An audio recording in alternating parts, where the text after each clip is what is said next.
fluorescent lights of the boardroom flickered slightly, casting a pale glow over the polished mahogany table where Lucas sat, his hands calmly folded in front of him. The room buzzed with a faint tension, as if the walls themselves were holding their breath. Across from him stood Madame Laurent, her sharp eyes gleaming with condescension, her lips curled into a smirk that could cut glass. "Lucas," she began, her voice dripping with disdain. "You've been an unnecessary weight on this company for far too long." She paced slowly, the click of her heels echoing like a metronome of doom. The board members shifted uncomfortably in their seats, avoiding Lucas's gaze, as if proximity to him might taint their careers. Lucas said nothing. Madame Laurent stopped, directly in front of him, sliding a crisp white envelope across the table. "Consider this your final notice. You're fired." The words hung in the air, heavy and suffocating. Lucas picked up the envelope, studied it for a moment, and then, to the astonishment of everyone in the room, he smiled. Not a bitter smile, nor one of defeat, but a knowing, almost amused curve of his lips. Madame Laurent's eyes narrowed. "Do you find this funny?" she snapped, her voice rising with irritation. Lucas's gaze met hers, steady and unflinching. "No, Madame Laurent," he replied softly, his tone as smooth as silk. "I find it enlightening." With that, he stood, slipping the envelope into his coat pocket as if it were nothing more than a trivial memo. He gave a slight nod to the room, his eyes lingering on each board member's face, not with resentment, but with an inscrutable calm. Then, without another word, he turned and walked out, leaving a trail of silence in his wake. As the heavy doors closed behind him, the boardroom erupted in murmurs. Madame Laurent straightened her blazer, brushing off the encounter like dust from her shoulder. "Good riddance," she muttered under her breath, already turning her attention to the next item on her agenda. But outside, in the dimly lit hallway, Lucas paused. The faint echoes of their voices faded behind the thick walls, and for the first time, his composed exterior cracked, but not with anger. No, it was something far more potent. Satisfaction. He reached into his pocket, pulling out the dismissal letter and unfolding it with deliberate care. His eyes traced the inked words, but he wasn't reading them. He already knew what they said. 90%. He whispered to himself, a soft chuckle escaping his lips. She really has no idea. For Lucas Sterling wasn't just an employee. He wasn't even just a shareholder. He was the majority owner of the entire company. A fact hidden behind layers of trusts and silent partnerships, all designed to keep his true identity in the shadows. But why? Why would the rightful king choose to live like a commoner, taking orders from those who should have been kneeling at his feet? The answer lay buried in the past, in betrayal and loss, in lessons learned the hard way. Lucas had bided his time, waiting for the perfect moment to reclaim what was his. And now, with Madame Laurent's arrogance handing him the opportunity on a silver platter, that moment had finally arrived. He folded the letter neatly and slid it back into his pocket. As he walked towards the exit, his steps echoed with a quiet confidence. The game had begun, and Lucas Sterling was no longer playing by their rules. He was writing his own, and the first chapter of his revenge had just been penned. Years before Lucas Sterling's quiet departure from the boardroom, the company buzzed with a different kind of energy, one fueled by innovation, ambition, and the guiding hand of a man named Richard Sterling, Lucas's father. Richard wasn't just a businessman. He was a visionary, the true founder whose ideas had turned a modest startup into a corporate titan. Lucas had been by his father's side from the beginning, a young prodigy learning the intricacies of the business world. His sharp mind and keen instincts earned him respect, and many saw him as the natural heir to Richard's empire. But power, as Lucas would soon learn, was a seductive force, one that bred envy and betrayal. It began subtly, whispered meetings behind closed doors, forged alliances among board members, and strategic decisions made without Richard's knowledge. At first, Richard dismissed these as corporate politics, the inevitable friction of success. But the betrayal was deeper, more insidious than he could have imagined. Madame Laurent, once a trusted advisor, emerged as the mastermind behind the coup. With calculated precision, she manipulated the board, convincing them that Richard's methods were outdated and his leadership a liability. They painted him as a relic clinging to fading glory, and in a swift, ruthless move, they voted him out. The blow was devastating. Richard, the man who had built the company from the ground up, was forced into retirement, his legacy tarnished. Lucas watched helplessly as his father's life's work was ripped away, replaced by the cold efficiency of those who had once bowed to his authority. But Richard Sterling wasn't a man to go down without a fight. Before his departure, he ensured that his shares, the majority stake in the company, were legally transferred to Lucas. It was a quiet move, executed through layers of legal documentation and hidden trusts, invisible to the prying eyes of the board. Lucas, however, made a choice that baffled even his closest confidants. Instead of stepping into his father's shoes and reclaiming control, he chose to remain in the shadows.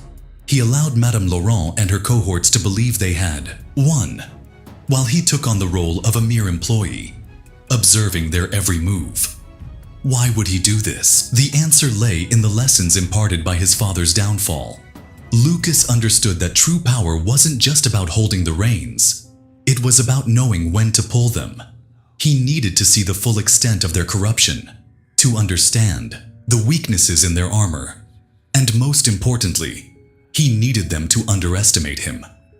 For years, Lucas played his part to perfection. He endured the condescension, the dismissive glances, the belief that he was nothing more than a cog in the machine. All the while, he watched, waited, and planned. Now, with his public humiliation orchestrated by Madame Laurent, the final piece had fallen into place. Her arrogance had blinded her to the truth, and in her attempt to erase him, she had unknowingly lit the fuse of her own downfall. Lucas stood at the precipice of his revenge, the weight of his father's legacy anchoring his resolve. The time for observation was over. The shadows had served their purpose. It was time for the unseen king to reclaim his throne. Madame Laurent stood at the head of the boardroom table, basking in the silence that followed Lucas's exit. Her lips curled into a triumphant smile, and she adjusted the diamond brooch pinned to her blazer, as though to emphasize her newfound dominance. The room, once charged with an undercurrent of tension, now seemed lighter, as if a storm had passed and left her the undisputed ruler in its wake. "Well," she said, letting her voice slice through the quiet like a blade. "That was long overdue." A few board members chuckled nervously, their laughter tinged with unease. They had seen the look in Lucas's eyes, the calm, unsettling gaze of a man who knew something they did not. But Madame Laurent, blinded by her ambition, dismissed their hesitation with a wave of her perfectly manicured hand.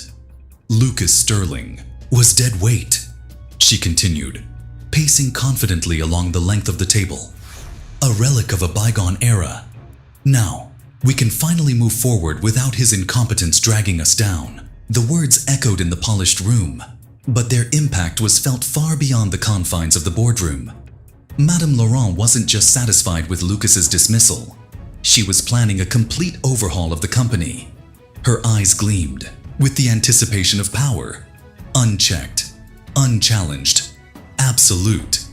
She unfurled a sleek, leather-bound portfolio and laid out her plans with the precision of a general preparing for war. "We'll start by selling off non-essential assets," she declared. "The old guard, the ones loyal to Richard Sterling, will be the first to go. Their loyalty means nothing to me." Her words were met with murmurs of agreement, though the unease in the room lingered like a shadow. Madame Laurent, however, was too enthralled by her vision to notice. She detailed her strategy to cut costs, increase profits, and secure her position at the helm. In her mind, the company was hers to mold, and no one, especially not Lucas, could stand in her way. But outside the gleaming walls of the boardroom, Lucas was far from defeated. He moved through the company corridors with the ease of a man who had walked them 1,000 times before. The employees, unaware of the truth behind his dismissal, cast sympathetic glances his way. But there were others, those who had seen the injustice, who had felt the sting of Madame Laurent's ruthless ambition. And to them, Lucas offered a quiet nod, a silent promise. In the shadows, Lucas began gathering his allies. The old guard, the loyal employees who had stood by his father through thick and thin, were the first to join him. They were men and women who had built the company alongside Richard Sterling, who had watched with heavy hearts as Madame Laurent clawed her way to power. Now, with Lucas stepping into the light, they saw a chance to restore what had been lost. Conversations whispered in break rooms, glances exchanged in crowded elevators.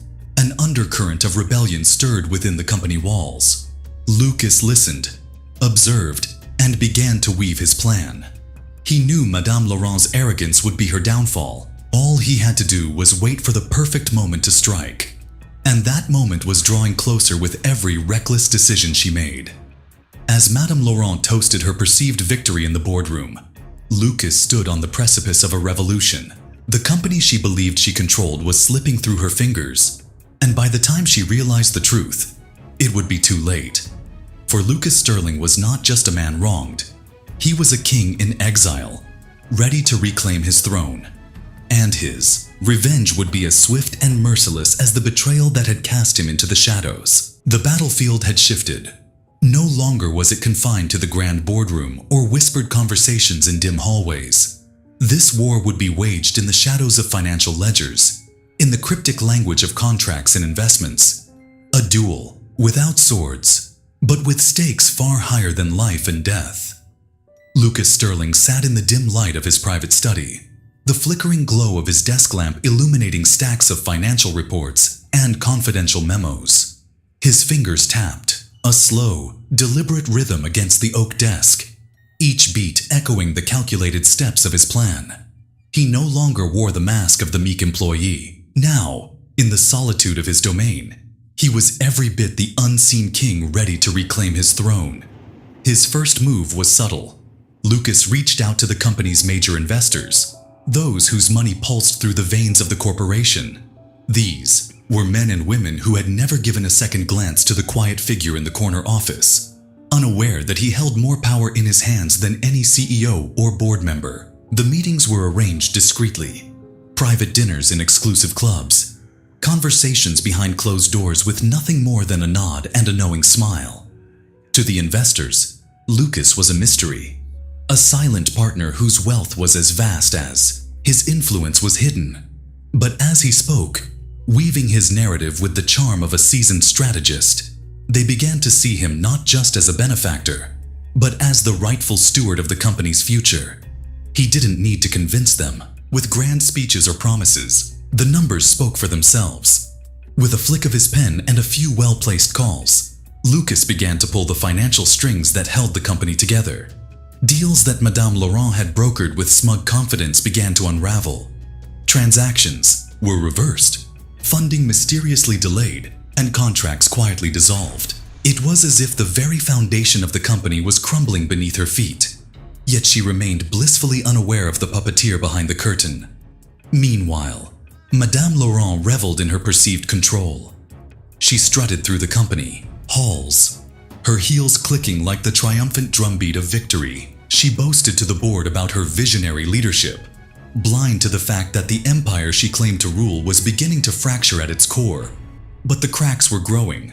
The company's financial reports started to show discrepancies, unexpected losses, sudden withdrawals, and inexplicable budget shortfalls. The board members exchanged wary glances in meetings, whispering theories and pointing fingers. Madame Laurent, ever the embodiment of arrogance, dismissed their concerns with a wave of her hand. "It's a temporary setback," she insisted, her voice sharp with irritation. "We'll recover." But recovery was a mirage, slipping further from her grasp with each passing day. Lucas watched from the shadows, his plan unfolding with the precision of a master tactician. He wasn't just destabilizing the company, he was exposing the fragility of Madame Laurent's power. Every decision she made, every false step, tightened the noose around her reign. Yet, the most exquisite part of his revenge wasn't in the destruction. It was in the anticipation. He knew that the true blow would come not from the collapse of the company, but from the moment Madame Laurent realized the architect of her downfall had been the man she had dismissed as insignificant. The duel was far from over, but Lucas Sterling held the advantage. His sword was unseen, his strike silent, and his victory inevitable. For in this battle of wits and wills, Madame Laurent had underestimated the one opponent she should have feared the most. The king who had never left his throne. The walls of power, once impervious and towering, often crumble not with the roar of cannons, but with the softest of whispers. In the heart of the city, where towering skyscrapers loomed like silent sentinels over the world below, Lucas Sterling moved with the same quiet confidence that had become his trademark. But even a king in the shadows needs allies, and Lucas had his.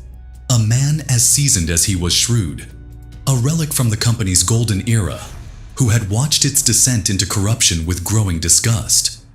His name was Edward Pembroke, a veteran, board member whose silver hair and sharp eyes masked a mind still razor-sharp with strategy. Edward had been Richard Sterling's confidant once, and when the betrayal unfolded, he had been powerless to stop it. But time had not dulled his loyalty. He had remained a sentinel in the boardroom, waiting for the day justice would find its way back. And now, that day had come. In the dim glow of Lucas's study, the two men sat across from each other, the air thick with unspoken understanding. Edward's voice was low, almost conspiratorial, as he laid out the information he had gathered over the years. Laurent's backdoor deals, embezzlement schemes, and manipulative tactics that had lined her pockets while endangering the company's future. "She's built her empire on deceit," Edward murmured, his fingers drumming against the armrest of his chair. "But even the most carefully hidden rot will eventually seep through." Lucas nodded, his gaze distant but focused. "It's time the world sees her for what she truly is." The plan was simple, but devastating in its elegance. Within days, carefully curated documents began to surface in the inboxes of prominent journalists. Anonymous tips that painted a damning picture of Madame Laurent's tenure. The press, hungry for scandal and ever eager to topple the powerful, latched onto the story with ferocity. Headlines screamed accusations. Corporate queen or corrupt tyrant. Shocking financial irregularities uncovered in Sterling Enterprises.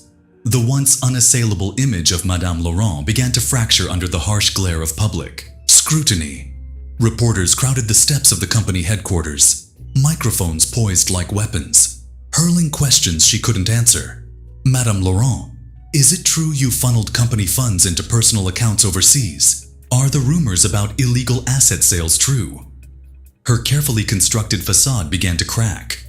But Madame Laurent, ever the actress, dismissed the growing storm with practiced poise. "These are baseless accusations," she declared in press conferences, her smile tight, her eyes betraying the flicker of uncertainty that had begun to gnaw at her.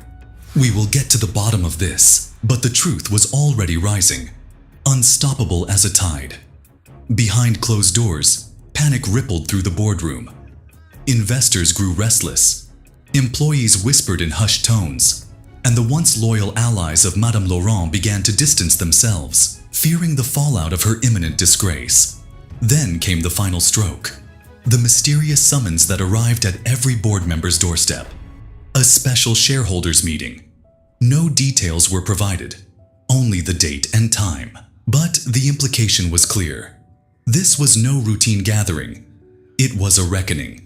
Madame Laurent received her invitation with a thin smile, interpreting it as a chance to reaffirm her dominance, to silence the growing doubts in the boardroom. But beneath her bravado, unease festered. She had ruled through fear and manipulation, but now, the ground beneath her feet felt perilously unstable. Lucas watched it all unfold with the measured patience of a master strategist. The pieces were in motion, the board set for the final act. The whispers had grown into a chorus, and soon, they would crescendo into a roar that could not be ignored. The unseen king was ready to step into the light, and when the shareholders gathered in that grand hall, they would witness not just the fall of Madame Laurent, but the triumphant return of the rightful ruler. The once invincible facade of Madame Laurent began to crumble in the face of mounting suspicion. In the opulent corridors of the company headquarters, a quiet storm was brewing. Investors, once eager to pour their wealth into the empire she had so brazenly claimed to control, now hesitated. Rumors of treachery had spread like wildfire, and although no one could point a finger at the true mastermind, the unease was palpable. In a lavish boardroom adorned with gilded accents and somber portraits of past magnates, Madame Laurent's confident stride faltered. Her eyes, usually so cold and calculating, darted nervously as she listened to whispered conversations among the board members. Each hushed word, each furtive glance, chipped away at the veneer of authority she had so carefully constructed. Unbeknownst to her, behind the mask of anonymity, Lucas Sterling had donned a new disguise, a modest suit and a nondescript cap that obscured his familiar features. With the artful precision of a seasoned puppeteer, he infiltrated the inner sanctum of the very company he had once been forced to abandon. As he navigated the labyrinthine corridors, Lucas listened intently, his ears attuned to every fragment of gossip, every piece of evidence that would further implicate Madame Laurent in her corrupt dealings. In a secluded corner of the corporate archive, amidst dusty ledgers and forgotten documents, Lucas uncovered files that painted a damning picture of financial misappropriation. Each document he collected was a carefully preserved testament to Laurent's mismanagement and deceit. Here were contracts that had been signed in haste, funds siphoned off to offshore accounts, and secret communications that revealed a web of collusion with unscrupulous partners. With every new discovery, Lucas's resolve hardened. He was not merely a silent observer anymore. He was the orchestrator of a grand reckoning. Meanwhile, the board, once united in their blind faith in Madame Laurent, began to show signs of discord. A senior board member, whose loyalty had always been anchored to the memory of Richard Sterling, murmured discontent during closed-door meetings. Her decisions grow ever more erratic, he confided to a trusted colleague. His voice, barely a whisper yet heavy with conviction. The stability of this company, once assured by her firm hand, now teeters precariously. The cracks in her authority widened as word of investor withdrawal and financial irregularities spread. A meeting was convened urgently, the air thick with tension. In that gathering, eyes that had once glowed with admiration now flickered with suspicion. Madame Laurent, confronting the mounting dissent, attempted to dispel the doubts with rehearsed platitudes. "We face only temporary setbacks," she proclaimed, her voice trembling slightly as it filled the grand hall. "Rest assured, our course is true and our destiny assured." But her words fell on ears that were increasingly deaf to her promises.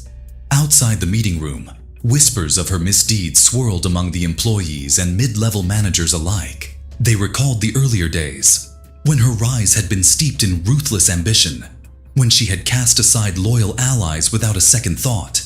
Now, as the foundations of her empire began to quiver, they recognized that the tide of fortune was turning.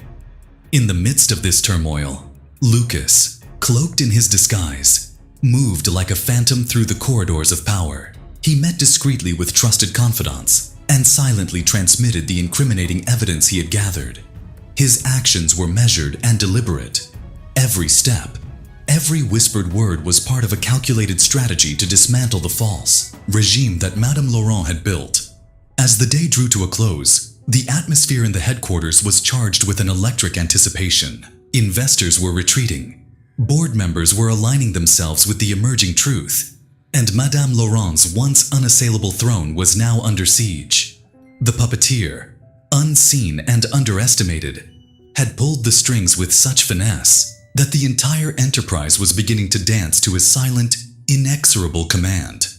In that moment, as the final light of day faded from the marble halls, Lucas Sterling realized that his plan was unfolding perfectly. The seeds of rebellion had been sown, and soon, the revelations he had meticulously prepared would bring Madame Laurent's dominion crashing down. The game of power had taken on a new dimension, a duel without swords, where information was the deadliest weapon of all. And in the darkness, the puppeteer smiled, confident that the final act of his masterful revenge was only a heartbeat away. The day of reckoning had finally arrived. In the grand hall of the company's headquarters, a vast marble-floored chamber bedecked with opulent chandeliers and portraits of bygone magnates, the air thrummed with anticipation. Shareholders, board members, and key investors had gathered for what was billed as an ordinary annual meeting. But beneath the veneer of routine, every heart beat with trepidation and expectation. Madame Laurent strode confidently to the podium, every step exuding the arrogance of one who believed she held the reins of power. Dressed in a tailored suit and adorned with ostentatious jewelry, she cast a haughty glance over the assembly. Her voice rang out, polished and assured, as she began to detail her strategic vision for the company's future. A future she claimed was secure under her iron-fisted control. As we stand at the precipice of a new era, I assure you that our course is unwavering, she declared, her tone as crisp as the morning air. The challenges we face are but temporary setbacks, soon to be vanquished by our determination and innovation. Her words, rehearsed and confident, were meant to cement her dominion and dispel any lingering doubts. However, before she could continue, a sudden, resonant voice boomed through the hall. A voice that commanded immediate attention and silence. The speakers crackled as the voice echoed, rich and authoritative. Enough! Every eye turned in astonishment as Lucas Sterling stepped forward from the shadows. No longer concealed by the guise of a lowly employee, he now appeared in full regalia, a man transformed. His eyes, steely and unwavering, swept over the stunned faces in the room. In that moment, the air itself seemed to crackle with electricity. "Ladies and gentlemen," Lucas began, his tone measured yet filled with an undeniable authority. "I stand before you not as a mere observer, but as the rightful heir and majority owner of this company." The crowd murmured, a ripple of disbelief coursing through the assembly. With deliberate calm, he produced a thick, leather-bound folder from beneath his tailored coat. He placed it on the podium, and with a flourish that left no room for doubt, he opened it to reveal a trove of meticulously organized documents. Each page, stamped with official seals and dates, served as undeniable proof that Lucas Sterling owned 90% of the company, a fact that had been hidden behind layers of legal subterfuge and cunning deception. Gasps erupted from the shareholders. The board members, once complicit in Madame Laurent's rise, exchanged looks of shock and betrayal. Madame Laurent's confident smile faltered as she stared, aghast and speechless, at the irrefutable evidence laid bare before them. Her eyes widened, and for the first time in her reign, trembling uncertainty took hold. "Do you see?" Lucas continued, his voice rising in intensity as he addressed the assembly. "These documents, forged in the quiet depths of legal ingenuity, confirm that the very company you believe to be under Madame Laurent's control belongs to me. Every decision made, every asset sold, every deal struck in her name, is now but a chapter in a tale of treachery." His words cut through the silence like a blade. The atmosphere was electric, charged with the revelation that shattered the carefully constructed illusion of power. The shareholders' murmurs swelled into an uproar. Some wept openly, others seethed with anger, and many simply sat in stunned silence, grappling with the magnitude of the betrayal. Madame Laurent stood rooted at the podium, her composure disintegrating before the relentless tide of truth. Her lips parted in a silent gasp as the weight of her misdeeds descended upon her. The room, once a stage for her triumph, had become the arena for her downfall. In that dramatic moment, Lucas Sterling reclaimed his place not only as the silent king in the shadows, but as the true master of the empire. The grand reveal was complete. Her reign had crumbled, and the power reversal had begun. The company's destiny had been irrevocably altered, and as shock rippled through the crowd, the era of Madame Laurent's tyranny drew to a close, ushering in the dawn of a new chapter under Lucas Sterling's rightful rule. The Grand Hall, still reeling from the shocking revelation of Lucas Sterling's true identity, became the arena for the final reckoning. The atmosphere was charged with an urgency that rivaled the most tumultuous battles of old. Now, all eyes turned to the stage where the final act of justice was about to unfold. Lucas, standing tall and resolute at the podium, began to methodically unveil the dark tapestry of Madame Laurent's crimes. With a calm authority that belied the storm he had wrought, he produced a series of meticulously compiled documents. These were not mere papers, but irrefutable evidence. Contracts bearing her forged signatures, bank statements tracing illicit transfers, and internal memos that detailed her covert embezzlements and abuse of power. My esteemed board members, Lucas's voice resonated through the hall, each word a measured blow. What you have witnessed today is not just a reversal of fortune. It is a cleansing of corruption that has plagued this institution for far too long. His eyes swept over the assembly, meeting the gaze of those who had once been complicit in her ascent. Here, in these documents, lies proof of Madame Laurent's fraud and deceit, her systematic misappropriation of funds, and the abuse of power that has stripped this company of its honor. A murmur of disbelief rippled through the room as the evidence was laid bare. The documents, pristine and damning, left no room for denial. Each piece of paper, each line of text, painted a portrait of a tyrant who had ruled through manipulation and greed. The board members, their faces etched with shock and regret, exchanged glances that spoke of silent confessions. It was as if the very foundations of their loyalty were crumbling beneath the weight of the truth. One by one, voices rose, not in protest, but in unison. The atmosphere thickened with a collective resolve. In a moment that seemed to stretch into eternity, the board cast their votes. Every member, regardless of past alliances or whispered sympathies, stood together in unanimous judgment. There was no hesitation, no second thought, only the cold clarity of justice. Madame Laurent, the chairperson declared, his voice trembling with a mixture of sorrow and stern authority. By the unanimous vote of the board, you are hereby removed from your position as the leader of this company. The announcement fell like a hammer upon the tyrant's reign. Madame Laurent's face, once so imperious and unyielding, paled as she tried to summon a response. For a long, agonizing moment, the only sound was the pounding of her heart and the collective silence of the betrayed.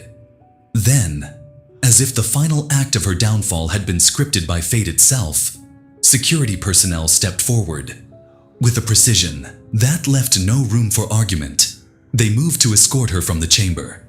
Her eyes, wild with disbelief and fury, darted about as she tried to muster a rebuttal.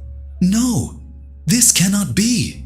she screamed, her voice echoing off the marble walls.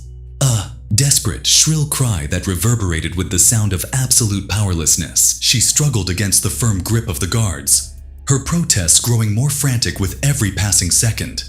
The roar of her denial was drowned out only by the murmurs of the board and the quiet resolve of Lucas Sterling. As Madame Laurent was forcibly led away, her final defiant shriek pierced the air, a sound that would forever be remembered as the last vestige of a fallen tyrant. In that moment, the Grand Hall bore witness not only to the collapse of a corrupt regime, but also to the birth of a new era. Lucas Sterling, the unseen king who had long waited in the shadows, now stood unchallenged at the helm of the company. With the tyrant removed and the truth laid bare for all to see, the path to justice and renewal was illuminated. The fall of Madame Laurent marked not just the end of her reign, but the beginning of a future where power would be wielded with integrity, and where every betrayal would eventually be avenged. In the wake of Madame Laurent's dramatic downfall, the corridors of power, once shrouded in deceit, began to clear, revealing the true face of leadership. The grand boardroom, still echoing with the stunned silence of the recent upheaval, now brimmed with a cautious optimism. Lucas Sterling, the long-hidden sovereign of the enterprise, reclaimed his rightful seat at the head of the table. The board, its members humbled by their complicity and miscalculation, bowed their silent respect as he took command. With the cool precision of a master strategist, Lucas set about restoring order and rebuilding the company. His first decree was to reinstate those who had remained loyal through the dark days. Veteran employees, managers whose hearts had remained true to the legacy of Richard Sterling, and even those once sidelined by Laurent's ruthless purge. Today, he pronounced, his voice resonant and imbued with the weight of destiny. We begin anew. Let integrity and honor be the pillars upon which we rebuild our enterprise. Under his guidance, departments once crippled by mismanagement began to breathe again. Contracts tainted by deceit were annulled, and those marred by Laurent's greed were rewritten in the light of transparency. With a deft touch, Lucas reversed detrimental deals and reinstated positions for the brave souls who had been cast aside. His every decision was a deliberate act of restoration, a declaration that the legacy of his father and the principles upon which the company was founded would not be forgotten. Days turned into weeks as Lucas worked tirelessly to mend the wounds inflicted by the fallen tyrant. The company's halls, once heavy with the despair of betrayal, gradually resonated with the murmur of rejuvenated ambition and cautious hope. Yet, amid the rebirth of corporate order, a deeper, more personal pilgrimage awaited the rightful heir. One crisp autumn morning, with the air tinged by the promise of renewal, Lucas made his way to a small, ivy-clad cemetery on the outskirts of the city. The gravestones, worn by time yet dignified in their silent testimony, formed a hallowed corridor leading to the resting place of Richard Sterling, the visionary founder and father whose legacy had long inspired him. Clad in a simple overcoat and carrying nothing more than a single white rose, Lucas approached the weathered tomb with solemn reverence. Standing before the granite monument, Lucas lowered his head in a moment of quiet reflection. "Father," he murmured, his voice soft, yet laden with resolve. "Your dreams, your struggles, and your undying belief in justice have not been in vain. I promise to honor your legacy, to restore what was lost, and to forge a future that would make you proud." For a long while, silence reigned, a silence filled with the echoes of memories, of battles fought and sacrifices made. In that serene moment, the weight of history mingled with the promise of the future, and Lucas felt the steady pulse of destiny guide him. But even in the calm of that sacred space, the winds of treachery stirred. As Lucas turned to leave, a subtle disturbance caught his keen eye, a shadow slipping between the marble columns of the cemetery. A messenger, cloaked in darkness and urgency, approached with quiet determination. Before Lucas could fully register the figure's presence, the messenger extended a small, sealed envelope. It was adorned with a crest Lucas did not recognize, and the script on its surface bore a warning as chilling as the night itself. "Laurent is not done yet." A shiver ran down Lucas's spine as he accepted the missive. His mind raced. What could this ominous note mean? Had Madame Laurent, ousted and disgraced, not yet extinguished her thirst for vengeance? The words on the parchment were both a harbinger and a challenge, a reminder that in the relentless game of power and betrayal, no victory was ever absolute. With the envelope clutched tightly in his hand, Lucas resumed his journey back to the heart of his newly reclaimed domain. The promise he had made at his father's grave burned brightly within him.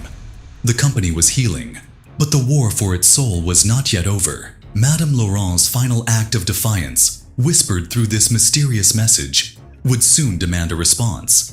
Thus, as twilight descended and the first stars began to shimmer above, Lucas Sterling, King reborn, steeled himself for the battles yet to come.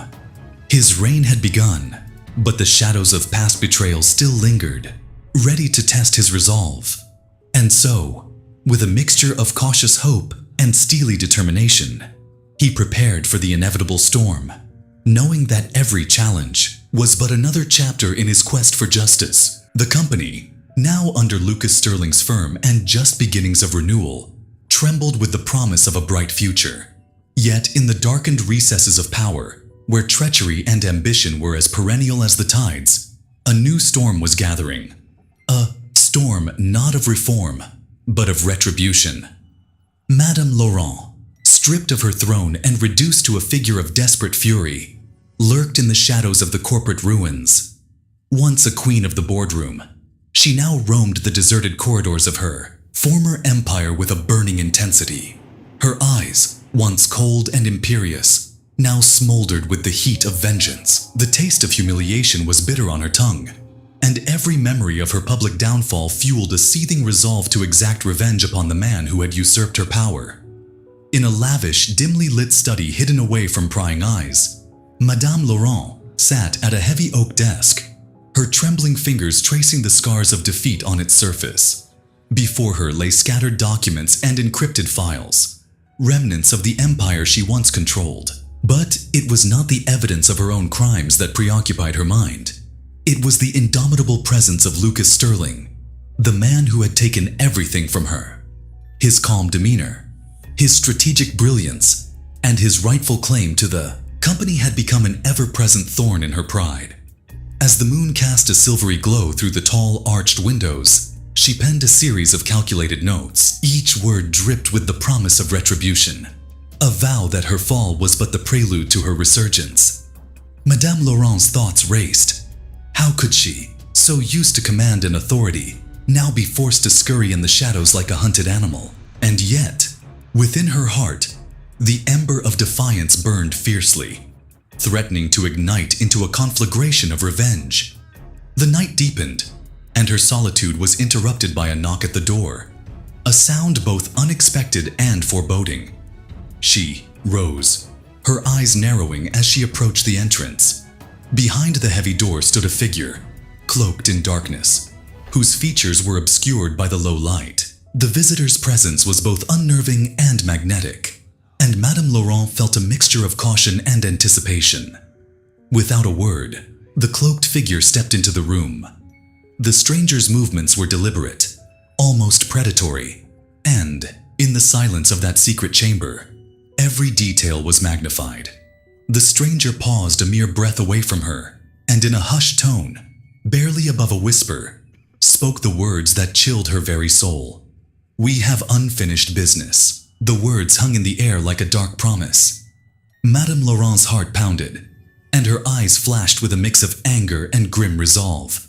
For a moment, time seemed to stand still, each second heavy with the weight of what was to come. This was no casual visitor. This was an ally, or perhaps a conspirator, someone whose own thirst for vengeance rivaled her own. "Unfinished business," she repeated softly, as if tasting the phrase. In that moment, the bitterness of defeat transformed into a potent resolve. The mysterious figure inclined their head, their features remaining hidden under the shadow of a wide-brimmed hat. "Your fall was only the beginning," the figure intoned. "There is much yet to be done." Madame Laurent's eyes gleamed in the faint candlelight, and a slow, sinister smile crept upon her lips. A smile that promised retribution, a promise that the game was far from over. The room, once filled with the relics of her lost power, now seemed to pulse with the renewed energy of conspiracies and dark alliances. As the figure retreated into the darkness from whence they came, leaving behind an envelope sealed with an unfamiliar crest, Madame Laurent clasped it tightly. The envelope was a silent herald of the plans that would soon be set into motion. Outside, the wind whispered through the ancient stone corridors, carrying with it the promise of new conflicts and the lingering echoes of battles yet to be fought. The war for the soul of the company was far from over. In that final, charged moment, as Madame Laurent's eyes burned with a vengeful fire, it became clear that the real game had only just begun. The night was dark, the future uncertain, and the stage was set for a battle where every secret would be laid bare, and every treachery would find its reckoning.